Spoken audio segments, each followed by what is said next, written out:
how do you know if your organization has bias? There's a saying from an old Jewish rabbi: "By your fruits you shall know them." So if you look around and you see that there are no women, there are no people of color, there are no LGBT, there are no queer people, you clearly there must be a bias there. Hello and welcome back to Tech and Startups, the premier growth network for technology leaders. Let's get started.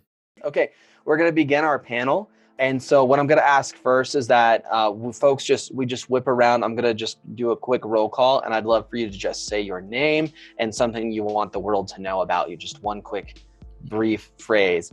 Damien, would you set a fine example for us? Yeah, my name is Damien Burke. I use he/him pronouns, and I build software startups.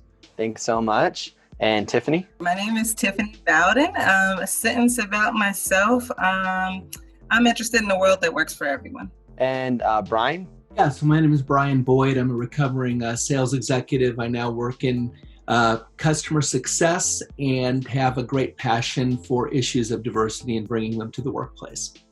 Erica?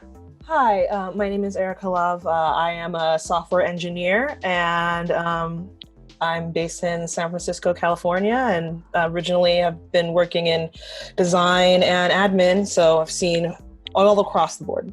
Well, as I said, my name is RAFAELA. I'm a UX researcher based here in Brazil. I use she pronouns, and I do believe that my dogs are my children. Okay. Yes. Okay. Good. So I'll work on getting Nathan to join us, but I'd like to start with a variant of a question that Brian posed earlier. I'm twisting it a little bit. And the question for the group is, this is conversational, jump in. There are 8 of us, so just be cognizant of that and how long your answers are. The question is, how do we begin to recognize biases in our organizations, and how do we begin to address them? I will start out with the genesis of the question. For me, a phrase that comes up whenever we're hiring, someone will always say this if we suggest that we be diverse in our hiring. They will say it is our responsibility to hire the very best applicant. And that presupposes that the best applicant is not going to be diverse. And so that tends to make my head explode and tends to make me devalue that person's opinions pretty much forever. But if you find yourself in that type of a situation, what do you do to kind of help people realize they have that bias? Because in some cases, these are not intrinsically bad people, right? Although I am not saying there's very good people on both sides, don't get me wrong, but how do you make sure you can work with your organization to kind of turn around that kind of thinking? Once I've heard a talk where this woman started asking if people thought that Black people were more prone to become criminals. And if you could raise your hand if you agreed. No one raised their hands, they're not crazy. And then she brought information that we have. If you look at the people who are in prison here in Brazil, Black people, I don't remember the actual number, but they are like 75%. It's a really high number. So then she said, well, I'm going to stop there. If you look at this data, something is wrong. So you're either the person who believes that some group is less than, or you understand that there's something wrong, that we have to change it. So I really liked this approach. So if someone is saying, well, we want to hire the best, well, okay. Do you think that any minority cannot be the best? No one's going to agree with that. So if they can be the best, why shouldn't we hire them? I also want to start at the premise there. When you're hiring for someone and bringing someone into your organization, the best is not what you're looking for. You're looking for the person that can most contribute to what you're trying to accomplish. There is no well-ordered ranking of people in any particular fields of endeavor, except maybe the Olympics. But not for any sort of team endeavor like what we do in companies and in our work. So what you're looking for is finding somebody that can contribute to what you're doing. You're not looking for the best. And also, like, to go back to the original question, How do you know if your organization has bias? There's a saying from an old Jewish rabbi: "By your fruits you shall know them." So if you look around and you see that there are no women, there are no people of color, there are no LGBT, there are no queer people, you clearly there must be a bias there. Yeah, absolutely. I definitely see that in, I'm here in the Bay Area in Silicon Valley, and worked in different organizations. And that's been something that I've seen as well as a lot of the companies that I've seen that there was a more of an issue with diversity. And also, those same companies tended to have a lot more employee turnover than others that did have more diversity. But a lot of times the places that had the issues, one of their bigger things was they kept repeating over and over again, we're trying to get the best, we're trying to get from the best schools, the best this, the best that. And I guess there's some kind of perception that there is this elusive best person that they can hire and then sit at the table and not have to do education, not have to integrate them or anything like that. And it's some kind of a very weird Superman kind of scenario. And a lot of times they have this vision in mind. And then a lot of times they bring, the people in who fits that scenario and it doesn't work out. And they wonder why, or if they bring or if the same person hires that person over and over again, and then they wonder why things aren't progressing, things aren't being, more dynamic, they're not making better product, they're just doing the same thing over and over again.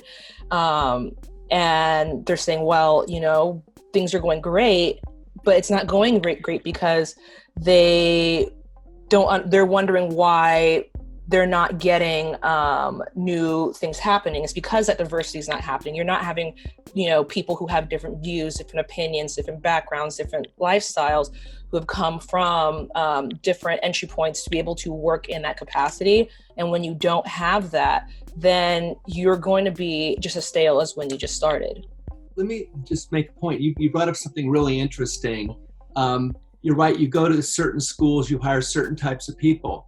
As a hiring manager, if you hire a white guy that went to Stanford and he doesn't work out, there's going to be a little fallout on that because you hired a white guy that went to Stanford if it doesn't work out. If you go to a diverse candidate, you go to somebody from a different background and that doesn't work out, that gets pinned on you, right?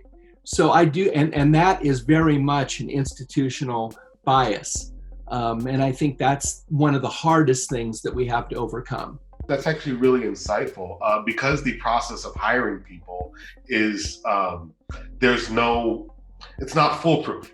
There's no single measure, there's no set of rules that can get you, so this is the right candidate, this is not. But people want rules because that way they can say to their boss, I did it right, you can't blame me for that. Yep. And so in as much as you're able to correctly measure who is the best person to bring onto your team, in as much as those rules reinforce the problems we have in our society with different marginalized communities, following those rules is going to contribute to those problems and reinforce them. I think it gets easier once you've started. So where I work, people really wanted to hire a lot of people in technology from great colleges, but they had one manager who went to a college that no one knows, it's far away, it's not very famous. So that person started, well, we're going to hire people from maybe just not those very famous colleges. And it started on a way that it became a wave. So if you look around in our team today, more than half are not from very famous colleges. And we are a really great performing team. So once you have maybe one example, it gets a little easier. I've also heard on the selective process that you can ask for human resources when you have a pool of candidates so that you can have certain amount of people that you need to be there. So I will not accept to start a selective process if I don't have 50% of the applicants being women and 50% being men. I will not accept to start interviewing people if you just brought white people. It's not acceptable. So you have to begin right. And when people do that, you actually give a great start to compare teams. So if everybody is starting out 50% men, 50% women, but some area it's always hiring men, when other areas are doing differently, well, maybe you can pinpoint where you need to work at someone there. It might be giving more attention to a group of people. Even the people who start, they are not representative. They're just a very homogenized group of people. Tiffany, I wonder if you had any thoughts you'd like to share on this one. Yeah, I was actually going to say that one of the things that stands out to me in my consulting space is that when we have conversations about terminations and why these things happen as it relates to impacts to retention, one of the things that often comes up is that individuals were not a good culture fit. So I'm really kind of, I hone in on those types of things is when you constantly have those elements of, they weren't a fit. Those I think are also good cues and indicators for these biases. There's a couple of tests also that are pretty accessible, the implicit association tests. They're not foolproof, but they also can give some visibility to our biases. So when we've talked quite a bit about looking outside and bringing people in and ways to do that and recognize when we're not doing it in a way that's fully equitable and accessible. I wonder if the panel has thoughts on the ways that individuals, team leaders, organization leaders can help candidates feel welcome, hires feel welcome once they're inside the workplace. Another way to speak to that might be RAFAELA pointed out in her presentation that retention becomes difficult when people don't feel welcome. So it's to an organization's benefit to maintain retention. And so another way to look at that might be, how can we have people feel welcome in their workplaces, or how can we encourage retention? I think diversity on itself helps with that. I've for a long time, I was accustomed to be the only woman in my team. That went for a lot of years.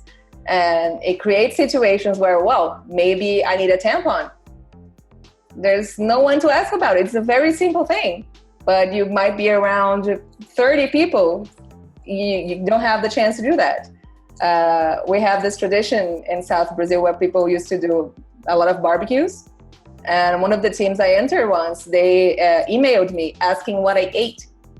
I was like, what I eat? I ate meat like everyone else. Maybe they thought I ate rose petals or something.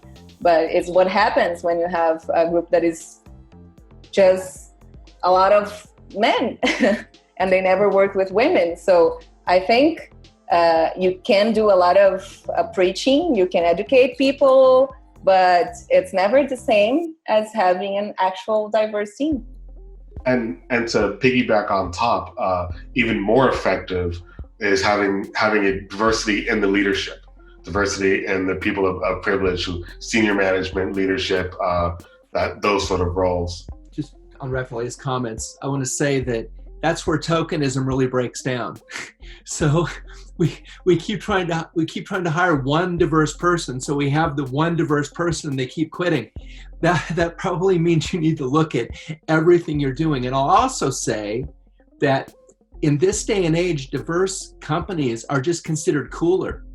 They're just flat out considered cooler. I mean, so I think that there's a big problem where you've got the people in upper management that maybe are older white men that don't understand diversity. They don't understand diverse candidates, but they know that the way that their company is going to do better and have better employees overall is to be diverse. I mean, I think they really can. You can look around. If you're in San Francisco or here in Oakland, in my building that I'm in, it's a 20-story building, and when the elevator doors open at each floor, some of the floors just have an energy, and those are generally the more diverse companies. And when the people get on, like they're in the the death march, getting on the elevator, they tend to be the least diverse companies. So eventually, I think that the powers that be that maybe are not diverse are going to have to turn around and do this because it's the right thing to do to have a great company, to retain people overall.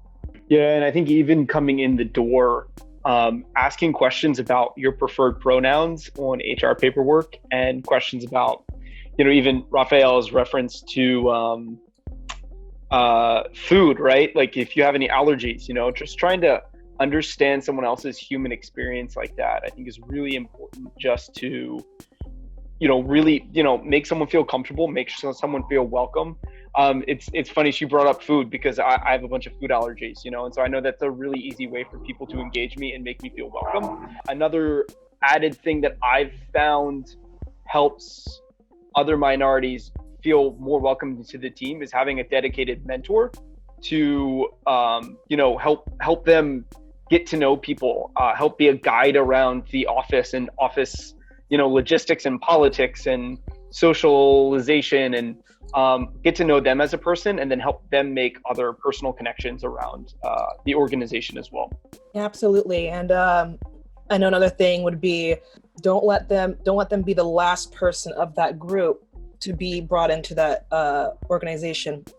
A lot of places I've worked at, I've been either the first person or the only person of a certain disenfranchised group, and I know it's definitely hard when you're trying to bring in diversity into an organization that has zero diversity within that group. But I mean, just being very open and helpful with them. And, the best thing that they would, for me personally, that I've been thankful for and I've wanted, and I've heard this as well, is just don't let them be the only person or the last person of that group to be hired on. Because that's where, talking about tokenism again, that's where tokenism tends to happen, that, people think you get check off the box, like I got one of this, I got one of that, and then you're done and you just, lay back and business as usual. But it's an ongoing process for, every organization, and just don't let there be only one person of that one group. And I'll also elevate that I do think that a lot of organizations tend to focus on diversity, which usually looks like in demographics, but those companies are not, interacting with several. They may have a diverse organization, but they're not in fact inclusive. So they still have these retention issues. So you can have, the metrics as they want them from a standpoint of minorities or maybe even women, but they're incredibly ableist, or they're not inclusive in terms of sexual identity and other types of diversity. So I think there needs to be a little bit more of an expansive view from that standpoint. The other part being that if and when you do have these situations where, you only have a couple of people that are representing a particular demographic, there shouldn't be an expectation that those people are going to haul all the emotional labor to represent their entire demographic. Those types of things can be incredibly taxing. And those are some of the things that ultimately employees complain to me about when I have the one-on-ones and deep dives, is that they're constantly being asked for the Black perspective, or to be included in usability tests and such on top of already existing jobs. So I think that it's just something that needs to be taken into consideration. Yeah, it's actually very difficult to know how to make people welcome when they're not welcome in society in general. When you've grown up in a culture, in a world that doesn't welcome these particular marginalized groups, learning how to welcome them and keep them included and keep them comfortable is actually a very difficult skill and needs to be trained on. And so I know I did training with the Ally Skills Workshop that's offered by Frameshift Consulting. They did an excellent job, and other people offer that same workshop. And then also organization I know, Cohere, does another workshop. This stuff is hard work. You have to put the effort in, you have to learn how to do it. And if you don't, you won't even know how you're screwing it up, other than people will leave.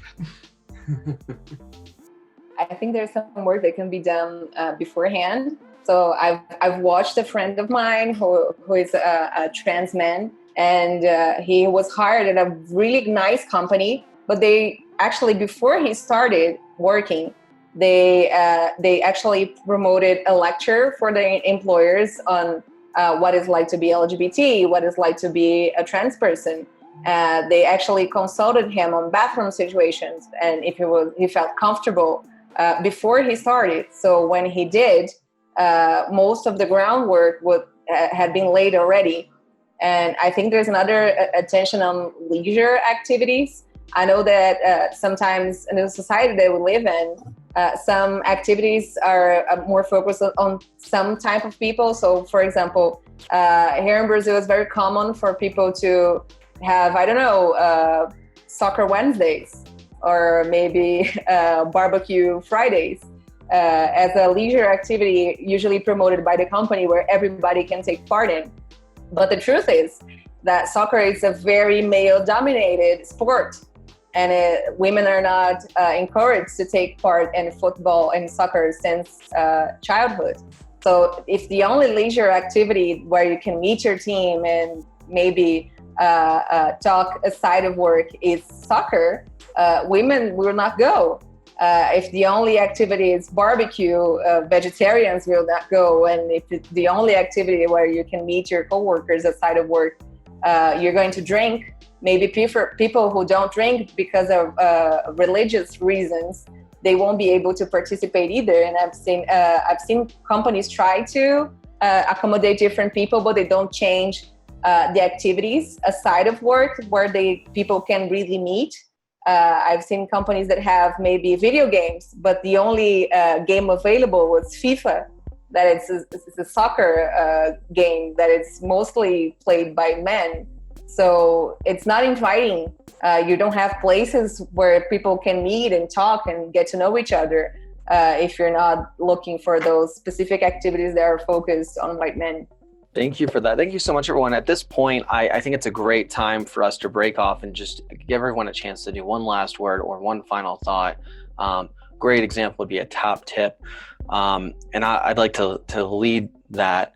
So something that comes up for me in conversations that I have among my peers, it sounds like this. It's somebody who looks and sounds like me, has a background like mine, and says, I want to be an advocate. I want to be an ally. I want to be a champion, but I don't know how, and I don't know how to ask. And also I'm uncomfortable asking the people around me. Tiffany earlier mentioned, we don't want to say, let's go get the Black perspective, the whatever perspective, right, from the person in our office, because that puts them in a difficult position, right?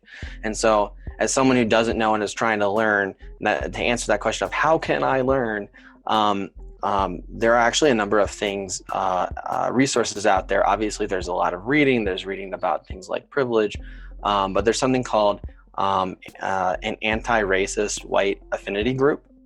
And so there are many chapters around the United States and I think around the world, more common in big cities, less common outside, but it's an opportunity for people who are white, who it may fit the other boxes of the demographic and the majority. They can come together and they can start to address their own racial identity, sexual identity, et cetera, and start to see where what they're experiencing might not be the default, might just be something different. Start to see where, start to explore the experiences that others are having without treading on the experiences of others. So I just wanted to put that out there as a tip. And then I'm going to roll call through if you don't mind. And how about RAFAELA? Would you like to give us a tip or a last word? First of all, I think just because I'm a UX researcher, I believe we can always go further with empathy. It's really hard to have empathy with people who might be oppressing you in some way, but it's necessary in order to change situations. And you can always share material.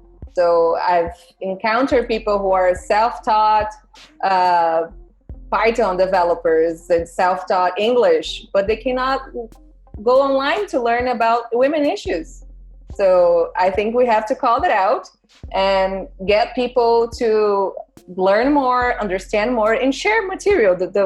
Where you can find resources, where you can read more. Maybe you can, I don't know, present someone with the gift of a book about diversity, or maybe things like that, and start talking about it. If we never talk about it, it's always a weird issue. It's always touchy, and everybody's afraid to even start. So I believe if we just make it more common, things can get better. Let's see, Brian. Yeah, so I just want to say that this has been an incredible experience, kind of being here with you all and talking about these things. And I want to thank RAFAELA in particular for her perspective. Alex, you and I worked together for a while for a particular company that was perhaps not the most diverse company in the world, particularly at the upper echelons and the board level. And I think that we all have to do what we have to do to kind of chip away at that and just keep things going in the right direction. And sadly, there's not going to be one lightning bolt moment that's going to change everything, but it can be changed and we have to keep working it. Thank you. Damien? Yeah, I just want to repeat, allies, being an ally is a lot of work. It requires a lot of skills, a lot of knowledge. It requires taking a risk for yourself. That things might not go well for you.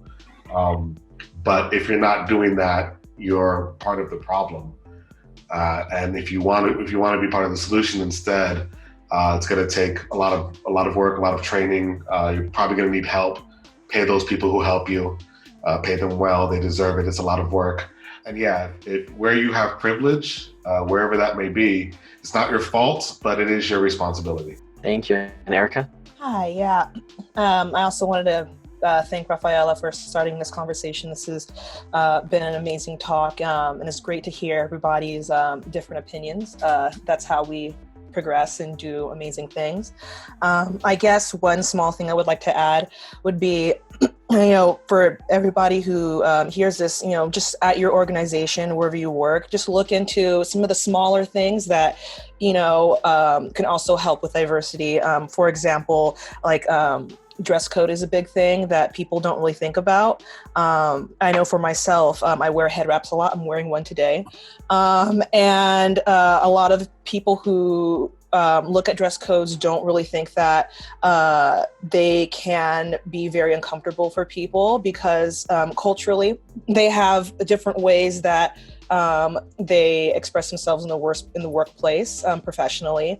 And so seeing things like not being able to wear head wraps or things like that, for certain groups, it could, seem very simple and not that they put their eyelashes on, but really for people like myself who wear my hair natural and culturally I'm used to wearing head wraps when I'm not doing different styles, that is something that really hinders me from being focused on what I'm working on. I'm more focused on trying to fit somebody else's mold rather than focus on doing the best job I can do. Whether you, feel affected or not, definitely look into that as something that could be helping people feel more comfortable at their workplace. Thank you so much, Erica. And Nathan? Hey guys, how's it going? I think the one thing that I want to leave people with from my perspective is this isn't like a small area of your life. These kind of lessons, everything you learn about diversity, all of the empathy that you develop translates into all of your relationships. I think it's a cornerstone of having a degree of emotional intelligence and learning how to listen and understand people and treat them as an individual beyond the expectations that you might come to the table with is super important to being a happy, fulfilled person. And I think you're going to learn a lot about yourself, through that journey as well. And just how you can be a better version of yourself too. Nice. Thank you so much. I think I got everyone. Is there someone that I missed? I think not. Thank you. So to Tiffany, Nathan, Brian, RAFAELA, Damien, Erica, thank you all so much for participating as panelists. It's just an honor to be in the work with you. And I think everybody knows, but maybe not. So this is this is a virtual part of a virtual conference series for tech and startups. And there's a little bit of audience, but also this will be edited and cut for a YouTube channel and podcast. There are about 14 or 15 of these in the hopper already, so it's gonna take a little while to come out. But I'll be sure to notify you guys when it's on the way out. And wow, just thanks so much for taking this time, not good 90 minutes out of your business day. And yeah, thank you. I feel very honored. Thank you. Thank you. Thank you for inviting me. It was really nice talking to everybody. These are your new best friends, Rafaela. Good to know. And for me, though, right now it's not working hours, so it's 8 p.m. here. We've gotten some fantastic insights on strengthening your team.